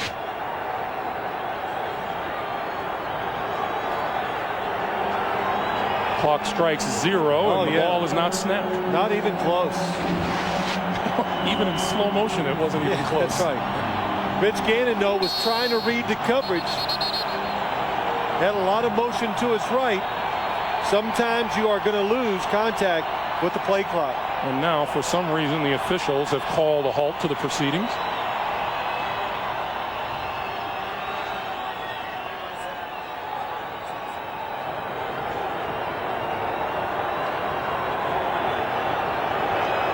And we'll start it all over. Yep, the ball was not spotted properly, about a half yard. Line of scrimmage, the 45. Gannon and the Raiders need to reach the 38-yard line for a first down. 8 minutes to play. Here they come. Blitz. Gannon going to get rid of it over the middle. It is intercepted. Delta O'Neal to the 30, out of bounds, and the ball goes over. O'Neal with 8 interceptions interceptions on the season. The Broncos take over. Gannon on the sideline, who just suffered his 6th interception over the last 5 games. Yeah, he is, and then we'll show you a couple things on the play. Rich Gannon getting upset, probably rightfully so, and what Deltha O'Neal does, which is wrong, after the interception. Terrell Davis on the carry, and let's go back to the play. Rich Gannon is upset because James Jett didn't look quick enough against the blitz. Watch O'Neal. Watch. Why are you raising the ball in triumph when the play is still going on? And look at Rich Gannon. Talking to James Jett, but you're right. If I'm Mike Shanahan, I've got to come down big time on Deltha O'Neal. You haven't won anything yet, and the ball in the air, the worst that could happen, you could lose it, and it takes all the air out of your tires. There's always somebody hustling behind you in this game.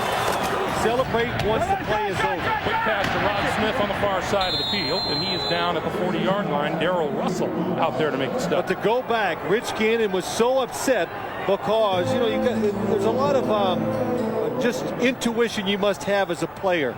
He knows the blitz is coming. Trevor Price is ready to hit him. He anticipates, he lets the football go high and soft over the middle. He just thinks James Jett should have seen it and reacted a little differently. So tough situation for James Jett too, Greg. He's not in the game a whole lot, so you cannot expect the players not in there a lot to have a real good feel for what's going on. Now the Raiders look to their defense for a stand here at 3rd and 4. Davis. And Davis down at the 42-yard line. That's a couple yards shy of a first down, and the punting unit will come onto the field.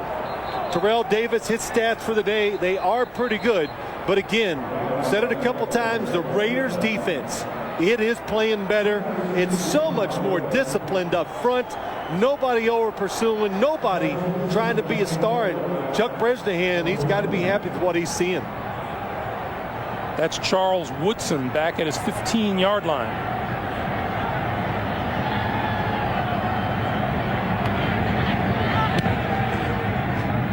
Gets the kick away. Woodson will return this from the 15. Breaks free. The 20. Spinning, still on his feet, and out across the 30-yard line. Kenway Kennedy finally drags him down. Rich Gannon going back to work on offense. The Raiders, 5:31 to play at their own 30-yard line.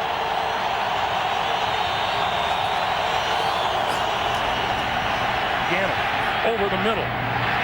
Incomplete and almost intercepted by Al Wilson, the middle linebacker. The Broncos defense, they come with pressure, trying to get to Rich Gannon. He cannot move to get out of the pocket. Good job by Jeremy Brigham breaking up the interception. Look at his right arm. Rips it out of Al Wilson's hands. Well, Gannon has been on fire, but he is one of his last 5 now with an interception. 2nd and 10. Gannon throwing. Caught by Rice. Rice on his way to the end zone. Penalty marker is down in the backfield. 70 yards. If it stands up, it will not. Tripping. The Broncos come with the blitz. What we say, Mike Shanahan said, if we blitz, we've got to get to the quarterback. Tripping, number 73, offense. Still 2nd down. The right guard, Frank Middleton, guilty of the trip. And what did John Gruden tell us? Penalties have just killed us. Let's see if we can see the trip. It's on your left side. Oh, you could, there it is, Frank Middleton. You could see he sticks out his right leg and knocks down Kenway Kennedy, number 28. So the line of scrimmage is the 20-yard line. Gannon with time throws a bullet. And it is incomplete, intended for Tim Brown. 3rd and 20. I'll tell you what, it's going to make it hard for the Broncos to blitz again after what they saw happen the play before.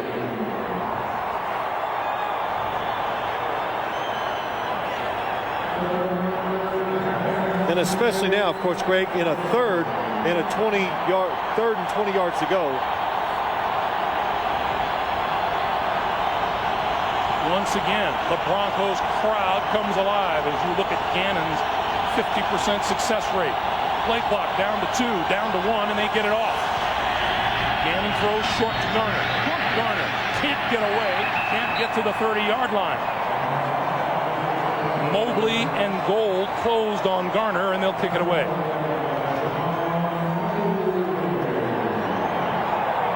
Well, what you're getting down to now, one possession most likely left for the Oakland Raiders.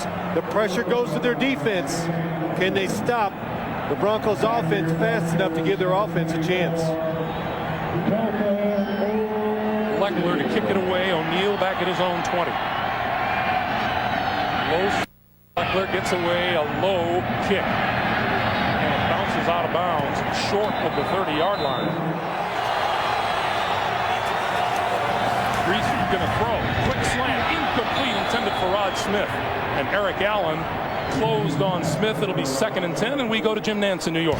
All right, out at San Diego, the Chargers drive stalls inside the 30. They bring out Steve Christie. He connects from 41 yards. He's 4 for 4 on the day. 3-point Seattle lead with 10 minutes to go. Meanwhile, the Giants have taken the lead on the Eagles on a Ron Dayne 16-yard run and a 2-point conversion. They lead 21-14 with 2:20 to go. Let's go back to Greg and Phil. All right, Jim, don't you love this time of year? Man, the games are all coming to the wire. Awesome stuff. On 2nd and 10, the give is to Davis, and Davis is dragged down at the 30 by Grady Jackson. No gain on the play, and it'll be 3rd and 10. Now, you know, on one side, we were talking about what do the Broncos do on defense, Greg? Do you blitz? How aggressive do you be? And here, now you're watching the Broncos on offense. Very, very hard, I always thought, as a player, and it's got to be for a coach calling those plays. What do you do in these situations? Are you aggressive? Do you try to pull back a little, not take the chance? And even tough for a quarterback sometimes to stick the throw in there because he knows right now we're winning. You have ball-hawking Pro Bowl defenders in the Raiders secondary. Pass out here is complete to Montgomery. Montgomery across the 35 and is wrestled down at about the 37-yard line, and that will force the Denver Broncos to punt. Yeah, Mike Shanahan, the look says it all. What would you give for a first down in this situation? Well, not only, yeah, that's right. Just give me one first down. Now, Rich Gannon, 3 timeouts, everything at his disposal, and also he knows as a quarterback, I probably have 4 downs to work with now. And you know you've got an angry Rich Gannon to deal with here too. He is, let me tell you, he is maybe the best 2-minute quarterback in the league. High floating kick. Tim Brown calls for the fair catch, and he makes it at the 20-yard line. Greg Beaker, just before he went on the field, slamming his helmet into the seat he was sitting on, and then during that last series, several Raider players screaming at the officials over what they perceived as missed calls. Back to you. All right, Armin, what you're saying is just another day in Raiderland. Well, anywhere. You know, it's an emotional game. It's okay to show those emotions on the sidelines sometimes. It just shows you care. Charlie Garner. Run out of bounds at about the 23-yard line by Bill Romanowski. We talked about how Mike Shanahan would have loved the first down. The last Raiders first down came with 6:08 to play in the 3rd quarter.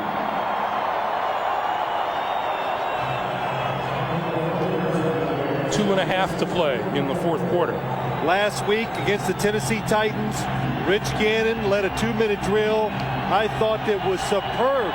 They gave him a chance to tie the game on a Janikowski field goal, and he missed it. Well, here comes the blitz. Gannon pumps, goes deep. Incomplete.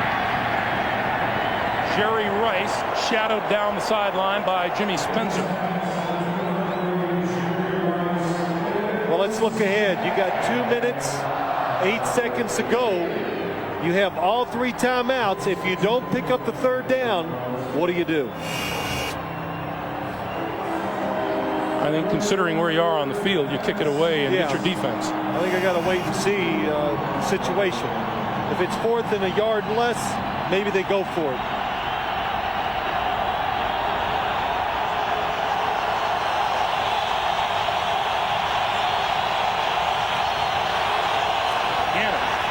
quick pass, incomplete. Eric Davis knocked it away from Jerry Rice. That's just Eric Davis, a veteran player, knows what he's doing. It's third down. He knows he has the blitz.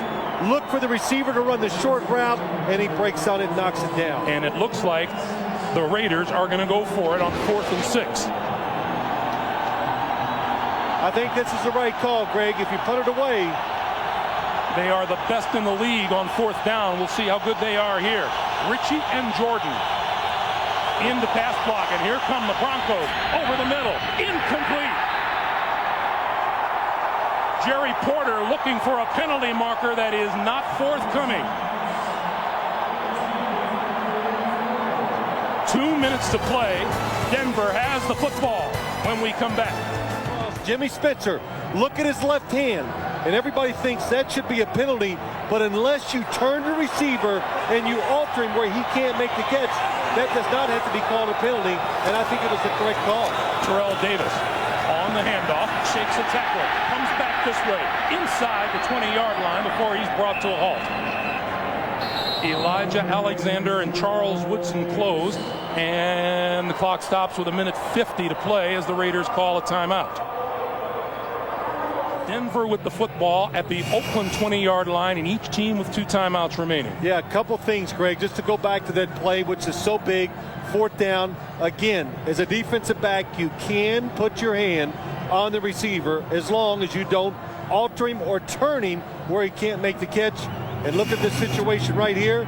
If Brian Griese fakes a handoff and keeps it on a run, he's going to pick up a 1st down. The Raiders are chasing the football. 2nd and 5. And Griese holds onto it, and it goes down at the 31-yard line. 1:45 to play here in the 4th quarter. A loss of 11 on that play creates a 3rd and 16. The Denver Broncos with a 3-point lead and the football, although Rich Gannon has had a terrific day throwing with 28 out of 38 for 255 yards, but he's had a horrible 4th quarter where he's completed just 1 out of 7 for 9 yards, and he's thrown an interception. Now, you know what? Do you think I was wrong on what I said? If Brian Griese keeps it, he's going to be... But it wasn't a keeper. It was a play-action pass. They knew the Raiders were playing that type of play if it's a pass. It wasn't a sellout run and a quarterback blind keep. So that's why the Raiders were in position to tackle Brian Griese for a loss. Oakland with 1 timeout remaining. Denver has 2. You didn't answer my question. You really think I was wrong. I'm going to say that's a horrible play if you've got 2 Raiders standing out there waiting for you. Yeah, but it was a play-action pass. It's a big difference. Rod Smith in motion on 3rd and 16. Griese with a quick drop and throws out here, complete to Scotty Montgomery. Montgomery inside the 25-yard line. What a catch. And that'll bring Jason Elam in the field goal unit on. What a catch. Makes the Raiders use their last timeout. Look at this. Torrey James, number 20 at the bottom of your screen. Comes up. Oh, he's thinking he doesn't know whether to go for the football or the big hit. Kind of gets caught in between, but a nice catch by Scotty Montgomery. So the Raiders have used their last timeout. And Gruden and Gannon conversing on much more civil terms than they were a few minutes ago. John Gruden says, you know, when you deal with Rich Gannon, you gotta get a full night's sleep. Got to be rested. This will be a 42-yard field goal attempt by Jason Elam. Well, you know, you make this field goal, you kick it off. Remember, the last time the Raiders returned it, Terry Kirby had a tremendous return inside Bronco territory. So you got to deal with that. And the fact that Rich Gannon will still have time left to win the game. Elam's kick is on the way. And it is good. Jason Elam extends the Broncos lead to 23-17. Both Gannon and Gruden scan the play charts for something that'll work in the last minute and a half of a game. I like listening to the game summaries, Greg. Just listening to you. It's just wonderful. You did a good job. Had a good game today. Thanks, Coach.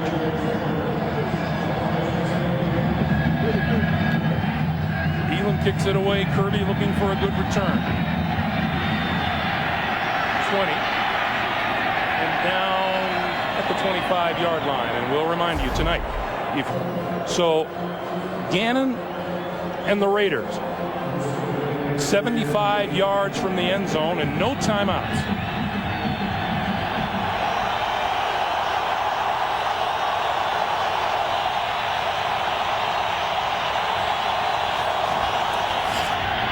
Outside, complete to the tight end, Roland Williams, and Williams is out of bounds and appears to have enough for a first down. Clock stops at 1:22. Sean Gruden barking the call in to Rich Gannon. Yeah, we saw or heard John Gruden at halftime was hoarse, so I'm sure it's taken a lot of effort for him to yell these plays in. Oakland's first down in the last 20 minutes. Screen for Garner. Garner turns it upfield. Midfield and another first down. Deltha O'Neal made the stop, and Gannon looking to kill the clock here. And he does so at 1:02.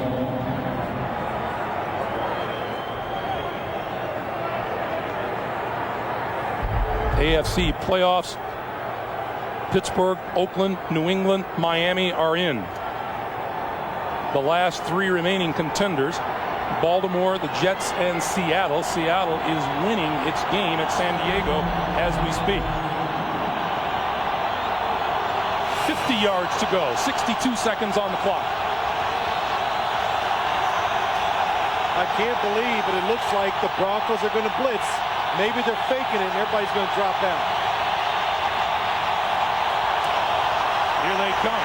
Gannon shakes the blitzer, pulls it down now and throws this way to Ritchie. Ritchie choked up at the 47-yard line. Well, it did just as good as sacking the quarterback. Short gain kept John Ritchie in bounds, and the Broncos, they're coming with what they believed in. Crowd the line of scrimmage, try to make Rich Gannon change the play, either drop back in coverage or get to the quarterback. 3rd and 7. Gannon throws out here to Garner, and Garner runs out of bounds, short of a first down. Stops the clock with 31 seconds to play.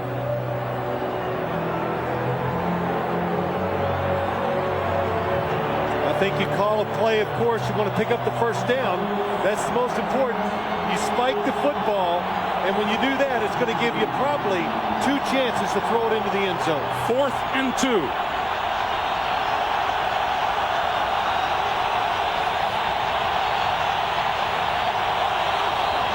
Gannon throws outside, and that's complete to Tim Brown, out of bounds, and a first down. Got the first down and got the clock to stop.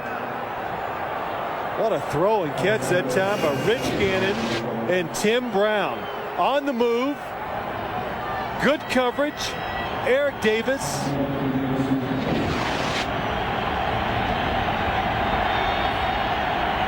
The line of scrimmage, the Denver 37. Field goal will not do the Raiders any good. Gannon pump fakes one side, throws the other way, and out of bounds is Jeremy Brigham after the catch. 11 yards on the play, a first down. We saw a game earlier today, the Jets and Buffalo. The Jets were out of a timeout, and a pass to the middle of the field absolutely killed their opportunity. Yes, in practice it usually takes about 10 seconds to get up and kill the football, Greg. But in reality, in a game, it takes longer. Oakland could throw one more ball inbounds, but that would be it. It would give them just enough time. They spike the ball, kill the clock, and throw one in the end zone. 26-yard line. Same play other side. Gannon throws far side. Jerry Rice complete and out of bounds right at the first down marker. Looks to be about a half-yard shy of a first. Boy, another good throw by Rich Gannon.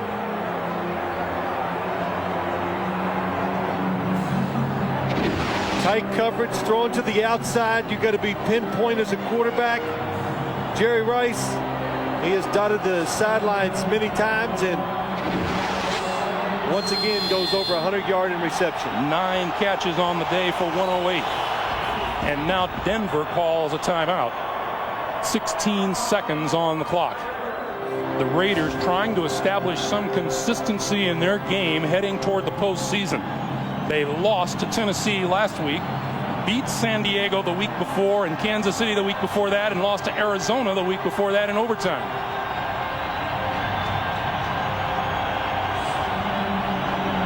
Second and 1. Gannon 7 out of 8 throwing on this drive.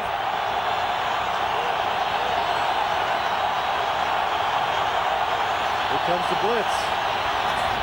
Gannon over the middle, incomplete. Tim Brown, the intended receiver. Eric Davis was there. 3rd and 1. Watch Tim Brown, top of your screen. They change up a little. Eric Davis had help underneath.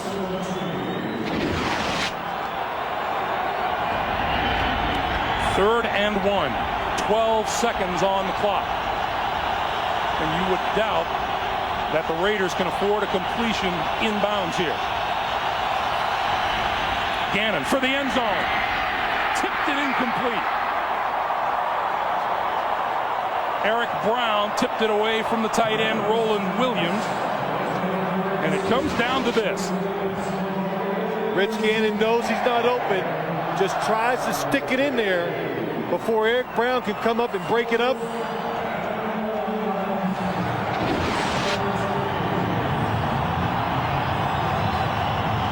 You can forget about the first down here. What the Raiders really need is a touchdown unless they get a quick out. 4th and 1.